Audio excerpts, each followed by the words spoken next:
The Sunny Coast for me, it's like a bubble, right?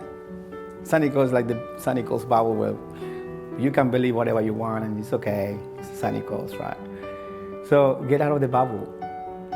You know, when we start hanging out with the people that think like us, that becomes the truth and our reality. You know, go and sit with the homeless for a day. Go to Sydney and meet rich people. You know, go and talk to people that think exactly the opposite that you think. Instead of judging them, go and sit with them and learn from them. I've done that my whole life. So then you start realizing that everything that you believe on is not that true.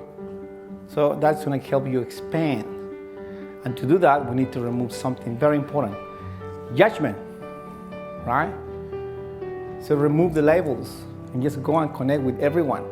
That's going to help you expand. You're going to be able to understand people instead of judge people. And you're going to have a better understanding. And by doing that, you can help people in a better way.